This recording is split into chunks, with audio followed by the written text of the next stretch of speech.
So today's topic is self-compassion. And our mantra is, I am being gentle with myself. I am being gentle with myself.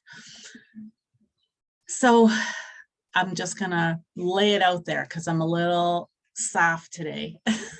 I might need you guys more than you need me today. So as many of you might have seen, we lost our cat suddenly last week, which was absolutely devastating to our family.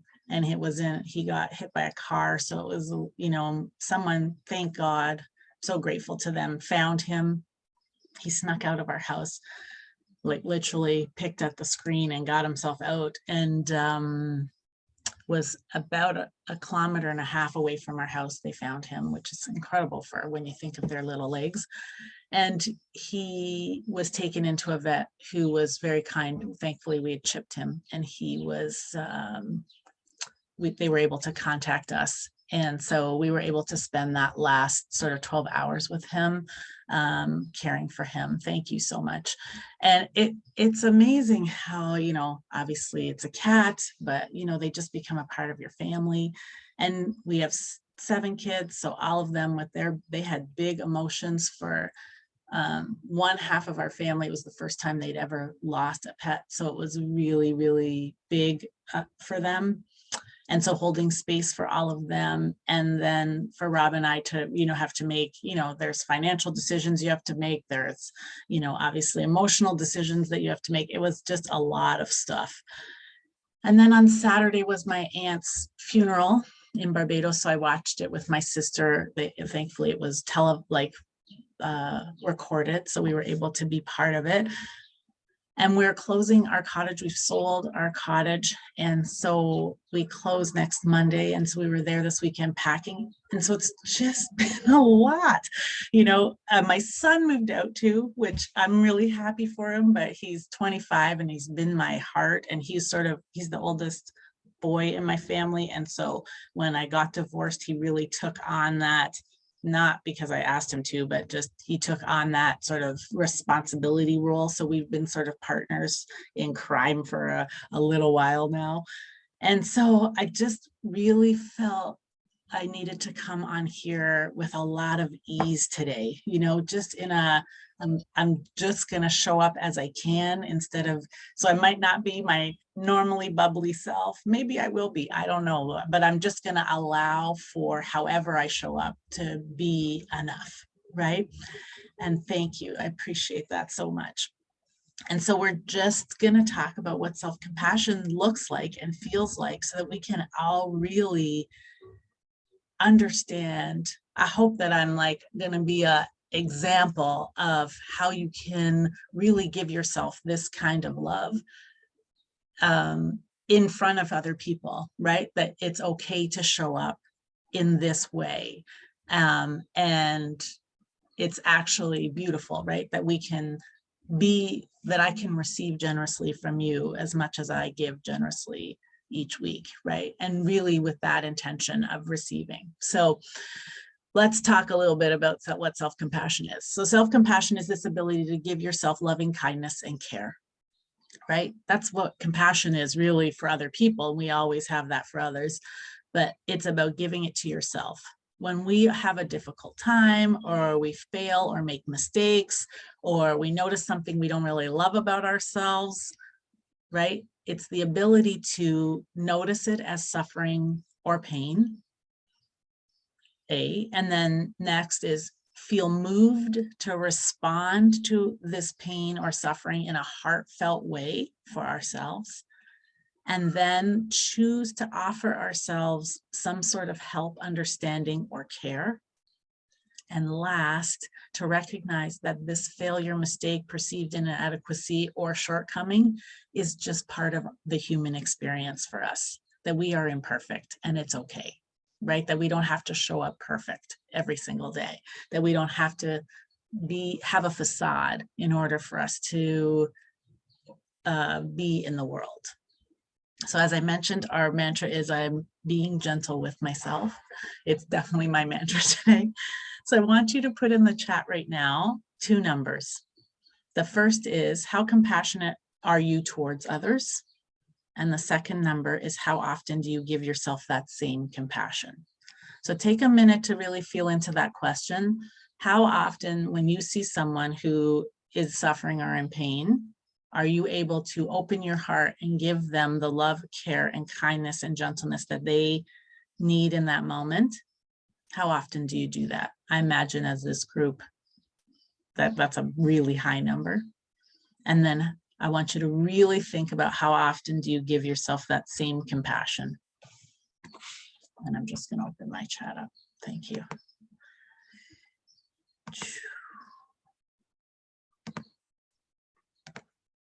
Oops.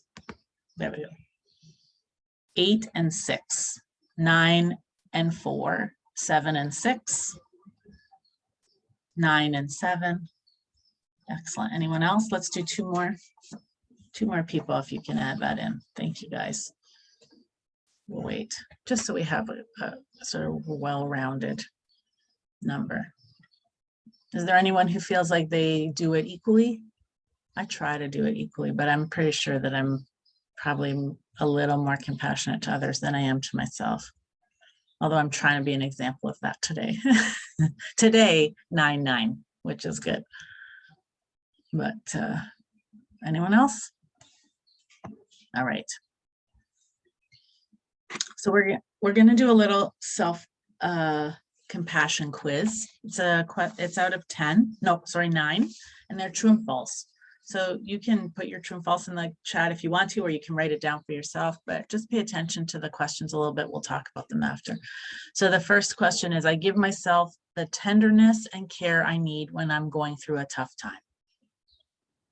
I give myself the tenderness and care I need when I'm going through a tough time. I try to understand and be patient with myself regarding my own perceived personality flaws. True or false? I am tolerant of my own shortcomings.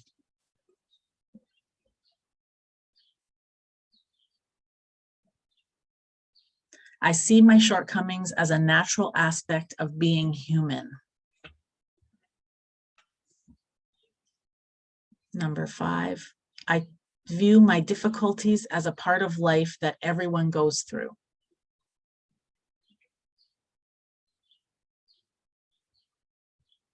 Number 6, I remind myself that others also feel inadequate at times when I am feeling that feeling. I remind myself that others also feel inadequate at times when I feel some sort of discomfort. I try to keep my feelings balanced when I'm experiencing something upsetting. That's number 7.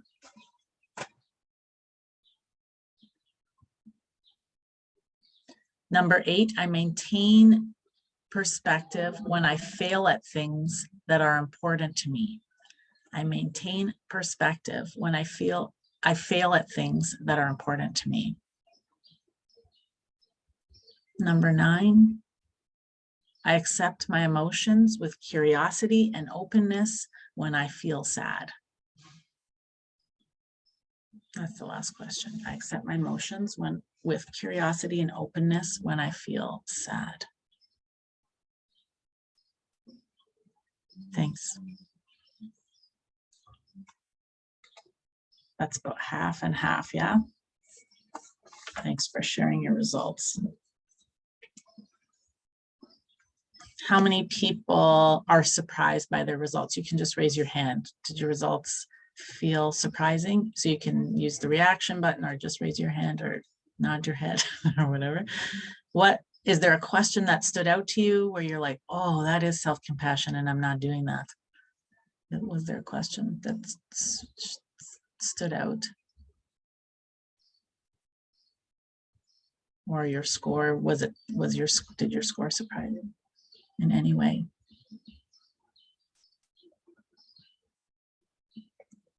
Then the question number 8 was, I maintain perspective when I fail at things that are important to me. Yeah, that was a question that was surprising. Yeah, it's an interesting question, right? To be curious and open about your emotions. Oh, sorry for that quickness. We'll post the questions for sure, so that if it went too fast for people. I appreciate that feedback. And someone wrote, I still need to improve my self-compassion. We all do. So thank you. I will read them. I will send them with you. We'll post them in Facebook for sure. Or in the email. So if you're not on the email list, make sure you're on my mailing list. There'll be a link for that for sure. And so what's powerful about finding out what your number is, right? Whether you, and to match it with the number, like this is sort of a good overview of what self-compassion looks like in its sort of details. So comparing that number of truths with your number out of, that you gave yourself out of 10 around your own self-compassion, are those matching approximately, right? And so it's just powerful for us to see that there's so much room for this to be a lifelong work in progress, right? This is not something that we have to be perfect at. Again, that's the whole point of compassion, is really to be soft with yourself, right? And so as we develop this practice, the more and more we practice it, the easier it is for us to be really much better to ourselves, right? Okay, so we're going to talk about, let me see the number, I can't remember, 8 practices, ideas, thoughts that you can put into place so that compassion is developing in your life on a daily basis. So the first one is to be okay with operating at 80%. And I use that number 80% just as not 100, right? Okay, is what I mean. So we're always trying to work at 100%, right? We're always working at full tilt all the time, right? That's kind of like society's little engine for us, that we're meant to be just going, going, going. And it's just not okay, right? There are times when 80%, 60%, 20% are enough, because that's what you have in your tank to give. You do not owe anyone your constant work and attention. You do not. A major part of practicing self-compassion is paying attention to your needs over all else, right? Which is really hard for us who've been taught to always take care of other people. So if you're a people pleaser, right? If you feel like as if it's your responsibility to care for your family, your coworkers, community, your friends, your family, your whatever, right? This is a really hard piece to start shifting, right? We want to pay attention to our own needs over all else, so we can create the space to let go of all the things you normally do and think are important, right? So on a day like today, I am gonna take it easy. I have responsibilities for work. I have responsibilities with my family, in my home, and I am going to dial it back, because I don't have the energy to give to all those things.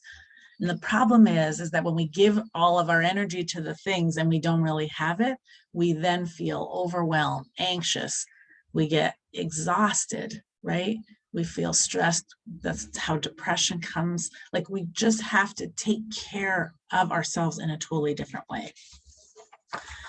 When we release from the internal and external pressure to be on, right, all of the time, this will be a really great first step to becoming gentle with yourself, right? This idea that we always have to be on is a pressure that we feel from others, but almost more certainly we put on ourselves, right? And so the part that we have control over is the part where we start to pay attention to how much pressure we're putting on ourselves. When you're in a place where you need to be compassionate with yourself, whether something hasn't gone the way you wanted it, whether, you know, life is challenging, whether whatever's going on, do you have a to-do list that's this long? Why do you have that? Do you know? Why is your to-do list not one thing and rest? Because that's what you actually need, right? So releasing from that internal and external pressure to be on is really, really important. Thank you. This was the best learning for me. I can't be 100% for everything. Exactly. Exactly. And then someone wrote, that's what I'm feeling right now. I hear you. That's what I'm feeling too. And just being able to be mindful and conscious of this 80%. I love the number 80% because I am 110% person.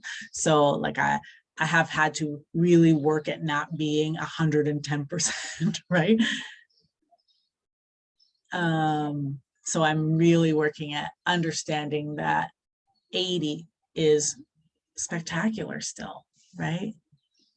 It's okay if work gets 80, if home needs 100, absolutely. It's okay if anything gets 80, if something else needs more attention, right? Or 60 even, right? It's okay to be okay every once in a while. It's not, you want to work at your best as much as you can, because that's just feels good, right? It feels like passionate and productive, and like you're participating in life the way you want to. But it's also okay to be okay, right? Realizing overgiving and overdoing is when depression sets in. Yes, yes, right? This is so important. One of the things that I've learned from my own coaches is that I am a person who generously engages with people.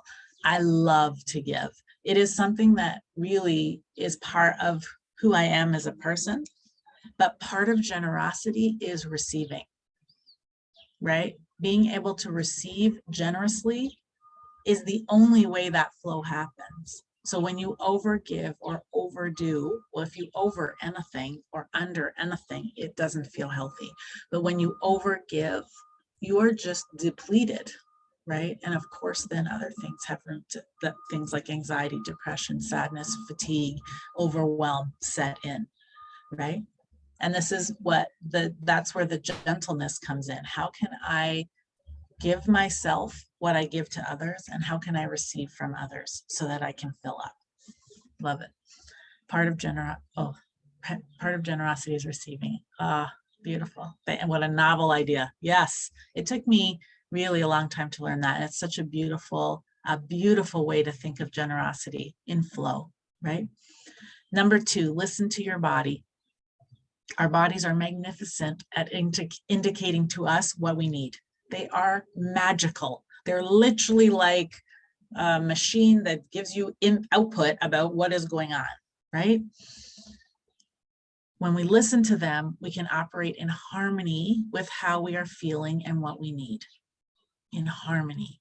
We have to listen though, because it's always going to our bodies want to be in equilibrium. They want us to feel in harmony, right? In having a sense of balance. So, are you the kind of person who ignores the signs your body gives you to slow down? For example, feeling fatigued. Do you listen to that or not? When you have tears welling up in your eyes, when there's tension in your shoulders, or you have a low-grade headache, are you listening? These are there as information that we need something. But so often, we just push that aside, right? What if we were to rest, relax, reflect, and restore in these moments instead of drinking a coffee to get energy, or take a pain medication to stop the tension, or eat a sugary treat to give us, more energy, and try and push those away? What if we were to be conscious and mindful in that moment? Yesterday, I had this tension headache all up into my neck. And part of it, I've been working out a little bit more because that's a really helpful piece for me when I'm in this place. And so I know some of it is muscle soreness. I started using bands over weights because it's like so easy to travel with them. So they're really cool, but it's a different, it uses different muscles, and I'm getting used to it. So I think some of it might have been a funny muscle soreness in my neck as I like strain, but I also know, like, I can feel my whole body leaning forward all the time. And so I just sat and like massaged out my neck, and like, instead of taking Advil or whatever pain medication, I literally just took some time to ease that pain.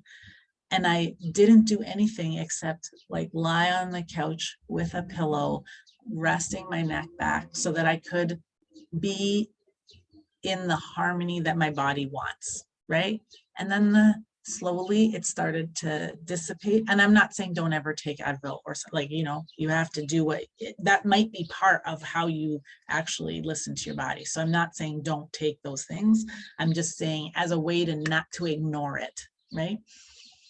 So take the time to rest, reflect, relax, and restore over doing something that stops you from paying attention.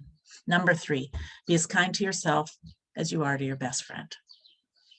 This is such a huge part of compassion. It starts really by minding our thoughts, right? Are you kind or critical towards yourself? Right? Our inner critic expects us to push ourselves to be perfect, to live up to other people's expectations, and to feel guilty when we are not doing what we perceive we're supposed to be doing, right? Our inner critic is always telling us, you're not enough, you're not doing enough, this is not enough, right? You need to do more, you need to be better. This person's watching you, so you better not let them down. There's so much more to do over here. It's always nattering at us in these ways. So I want you to use impeccable language with yourself, the kind of language you'd use with your friend, your best person. Notice how you talk to yourself. Are you being mean and cruel or gentle and kind? So one of the exercises I use with my clients all the time when they come in and I can feel the lack of self-compassion around something. So something's happened and they're beating themselves up, or they're blaming themselves, or they're really using a lot of negative language.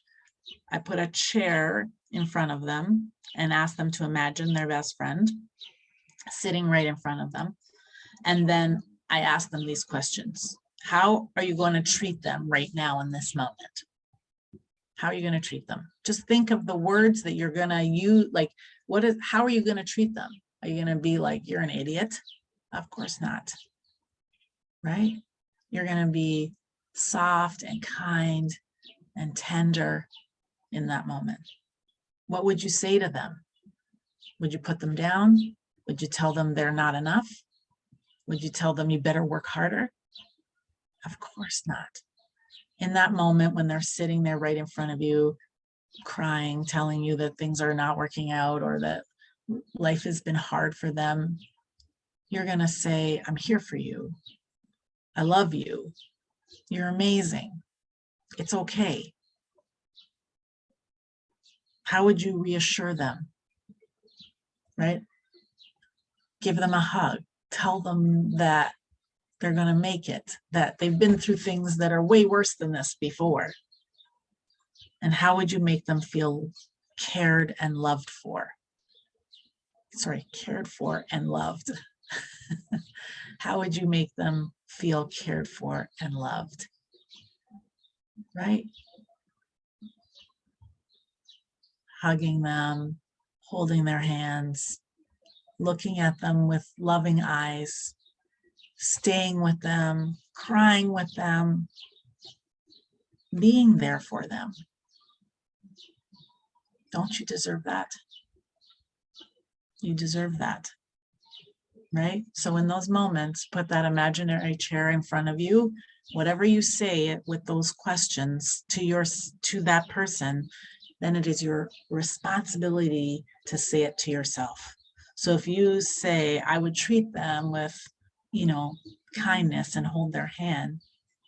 And so then you want to stop yourself and say, so I'm going to hold my hand or give myself some love right now in this moment, right? I'm going to massage my neck or whatever, right? Take good care of myself. And what would you say to them? You're doing okay. You've done this before. You're gonna make it through. Sorry. That was a loud truck.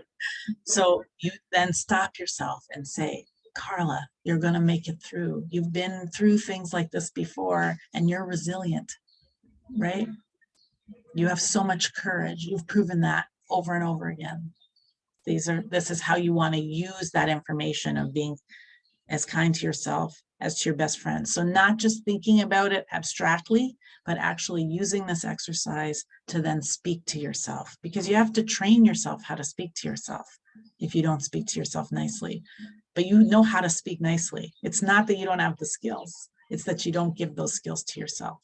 So think of how you would do it to other people, and then actually in that moment, do it for yourself. Number 4, allow your feelings to be expressed. Oh, it's so unhealthy to hold in your feelings and put on that brave face or have a stiff upper lip, right? That's not helping you, right? Stoicism is not healthy or compassionate, right? There are moments to be stoic for sure. You've got to get I remember getting my kid into the kindergarten line and them bawling. Be stoic in that moment. You could do it. It's fine. Like, you're ready to just bawl because you're feel like you're abandoning your kid in that moment for the first time. They're fine. You're going to be fine. And then after, express your feelings. You don't have to hold that in, right? You don't have to pretend like that didn't affect you, right? Let those feelings out. Cry a little. Question, why did this have to happen to me? Be angry, feel worn out. It's okay to have those feelings, right? And so often in toxic positivity, everyone is saying, just be happy, always put a smile on your face, everything's going to be okay. Sometimes it's just not. And if you remember my definition around optimism, it's that there are temporary and specific times when life feels challenging. Permanently and generally, we're going to be in this place where life is a gift, but temporarily and specifically, life can feel challenging. And as long as we're in that mindset where we're not living permanently and generally in this place, right? That there's work to do there, if that's the situation. But it's okay to express these hard and sad and angry and frustrated feelings. Because if you allow your feelings to come out, you will move through them. If you stuff them down, I always say, into your baby toe, they are going to seep out anyway. But they're going to come in unconscious and possibly unhealthy ways, right? This is when emotions feel really, really hard. When we are not allowing them, but instead thinking that we've shoved them down. And of course, that's not how emotions work. They come out. So take some time to reflect on your emotional state. And you can do this by journaling or sharing your feelings with someone that you trust. And as always, make sure that that person is someone who you really know has your back, is supportive of you, is gonna be compassionate, right? Instead of ignore you or make you feel worse. Sometimes we go to the people who are gonna make us feel worse because we don't have compassion for ourselves. So make sure you're choosing the people who are gonna give you what you need instead of the people who are gonna check off that proof square that I don't deserve to be in this place right now, right? That's really important. Express your feelings. Number 5, be satisfied with where you are. Striving is awesome. It is. I love it, right? Striving and thriving. It's amazing. but not when it is attached to judgment, whether that's self-judgment or outside judgment. Self-compassion means that we are able to accept wholeheartedly where we are and love ourselves anyway. I'm going to say that again. We are able to accept wholeheartedly where we are and love ourselves anyway, no matter what, right? That part is unconditional. Take action and be happy with where you are and what you are currently able to do or be. It's powerful, right? Yes, we want to be in action. We want to do some things. But again, if that 80% means that you don't triple edit your piece of work that you hand in and someone finds a mistake in it, it's okay. So just be okay with yourself, right? As a imperfect human, right? And just be happy where you are. I got it in. I got that paper in, and someone was able to find the mistake. Yes, right? Number 6, love yourself as is, in capitals. It will be in capitals. As is one of my favorite statements. I love myself as is. It's so incredible to say that, right? Our inner critic loves to tell us we are not enough, not smart enough, not thin or fit enough, not young or old enough, not hardworking enough, not bold enough, not strong enough, not enough. And in these moments, it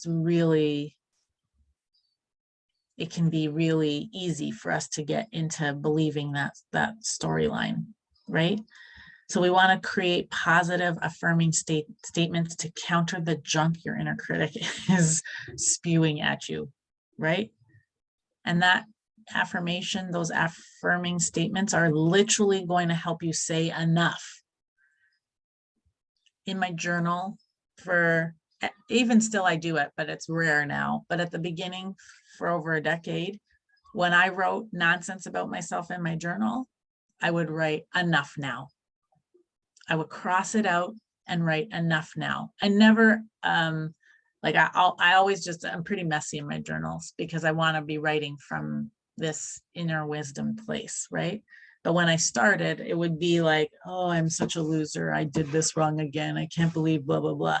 And then the next day when I read it, I would just cross all of that out. Even now, if I write anything close to that, I'm like crossing it out in the moment. I'm like, yeah, that's complete BS. And so enough now is really important to me. And then creating this affirming language, this positive way of talking to yourself, right, is a way to rewire, right? Whatever negative, it's like to counter what it is that your inner critic is always spewing. You need to be interrupting it, right? It's why I do the mantras, because I just know that if you've collected them over the 3 years we've been here, you know, you can see them all on my Instagram. They're all there in the little squares every week. There's one there that's going to help you today in this moment, or you could string 4 or 5 of them together and really work on a chunk of things, right? That's why I do them every week. They've changed my life. And, I have 50 affirming statements that I use in the mornings when I do my affirmation statements every day. I have 50. And you don't need 50. I need 50 for, they've helped me so much and they're powerful. They've completely changed how I see myself, 180 degrees, right? So my affirmation around being enough is, I am more than good enough as is. I love it. And I say it to myself constantly. That's something that I say to myself every day for sure. And in moments, I am more than good enough as is. Number 7, lift yourself up when you're down. You have 2 choices. when you fail, make a mistake, or feel like life is not going well. You can either tear yourself to shreds or you can lift yourself up. These two things, these are always choices. This is what you have control over, right? I can't control whether or not my cat gets hit by a car. I can't control that. I can't control even that he snuck out in hindsight, right? Like even when I'm like, I could have done this differently. So I could tear myself up. I could just be like, what if I'd only done this? What if I'd only done that? Right? I could just be beating myself up all day long. You know, why wasn't I doing this? Or I can lift myself up. I was a great cat mama. I took really good care of him, right? This is a choice always, how I decide to look at it, right?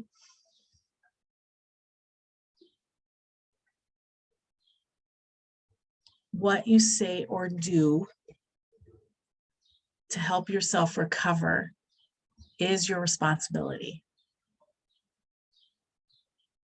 So what can you say or do to yourself? Can you tell yourself it's okay in this moment?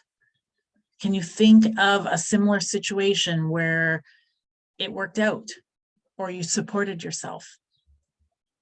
Can you begin creating a next step plan to help yourself move out of feeling stuck? There's all of these things you can do, right? So how are you going to lift yourself up in these moments? Really important. Number 8 is the last one, is shower yourself with self-care. I believe that self-care is the act of loving ourselves deeply. It's the action, right? It's how we restore our energy when it's low and how we show ourselves loving kindness. It's powerful, and it's so often left to, after I get a million things done, I will give myself self-care.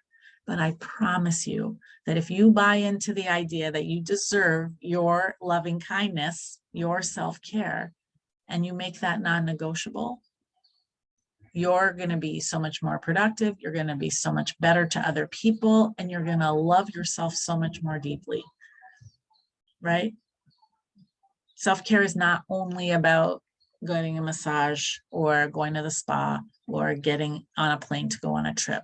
Self-care is, there's some really simple, beautiful, restorative things that you can do to create a sense of peace inside of you, right? Which is what I think love is really about. So right now in the chat, let's write down some of your favorite restorative feel-good practices. What are some of those? What's something that makes you feel good? And it can be going on a trip, man, that feels good. Being on a beach, in the sun, in a bikini, with a Mai Tai. I'm in. I would like that today.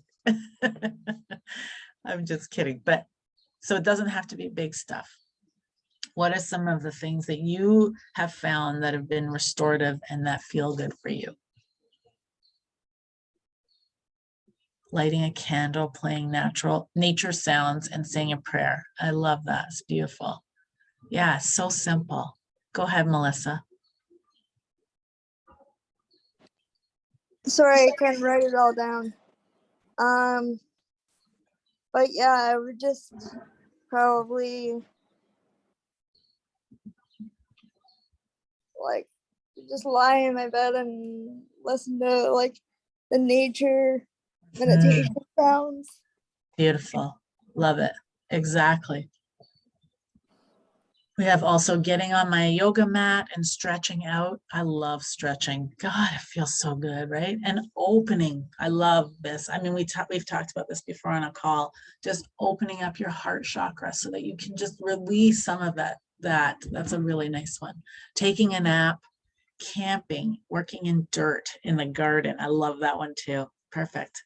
Yeah, working in dirt is awesome. Anyone else? Turning off the world and reading a book. Love it. Turning a tough situation and looking at how far I've actually come. Yes, reflection. This setback is just a part of the journey.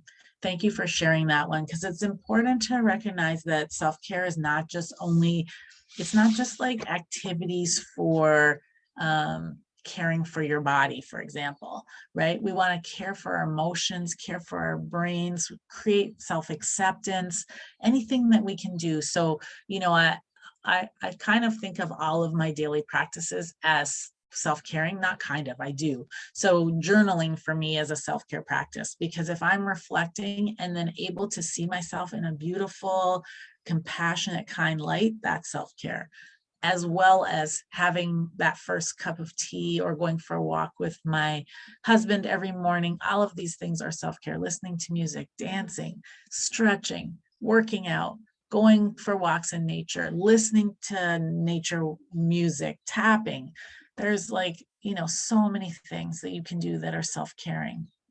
And they can just be at home, running yourself a bath, taking a shower, not taking a shower, you know, whatever it is that feels like you know, staying in your pajamas all day, you know, lying down at any time of the day, just for 5 minutes or for 5 hours, whatever it is that you need. And obviously there's some things that are going to weave in. So you have to have a big list so that you can, if you need 5 minutes of restoration, you need some things that are 5 minutes long. If you have 2 hours, do that one, you know, that also is like, has more depth to it, right? But also have the 5-minute ones, right? A good cup of mint tea or whatever it is for you, right? Playing with your pet. You know, I have all of these crystals and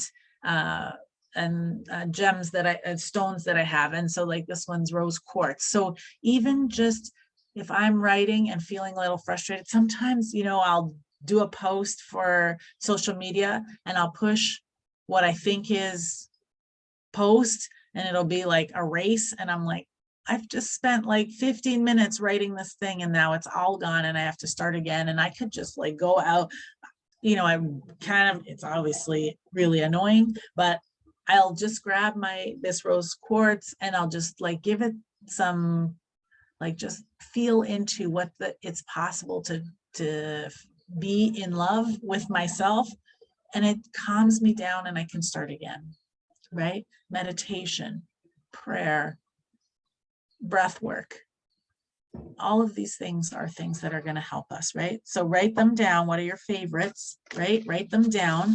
And then I want you to think of having everything you need to make them happen available and easy to access. So if stretching is your thing, where's your yoga mat? Make sure it's right there with you, right? Take it to the office. Have 2 even. And then make sure that you create time in your day to practice them, right? It's so important to practice these. I love this. Telling yourself I love you changes the energy and calms you down. Absolutely. I say I love you to myself a lot of times in the day, right? So it's just this beautiful way to, and then even if you add your name at the end, like I love you, Carla. Whew, I can feel that right now. Everyone's on mute. Say that to yourself right now. I love you and your name. Feels good. Yeah. I'm teary just feeling that. Okay. Beautiful. We have a few minutes. Is there anything that anyone would love to add? I actually feel like I'm going to turn the recording off so that we can have like a nice little discussion. I'm just going to read this one. One thing is a fact. Since I started practicing self-compassion, things started to become lighter. Self-compassion and gratitude are so important to shift your mindset. Thank you, Carla. This session was amazing. Thank you so much. I appreciate that. Okay, I am going to turn off the recording because I feel like I need that too, just to hear your voices. So, so I'm going to turn it off. Like the chat's amazing, but I'm just going to do that. So thank you guys for being here. We have about 10 minutes, so I'd love for you to stay. I'm just going to remember where that is. Why can't I see it? Oh, there we go. That's It's my camera. Shoot, where is it? Why can't I find that, Penny?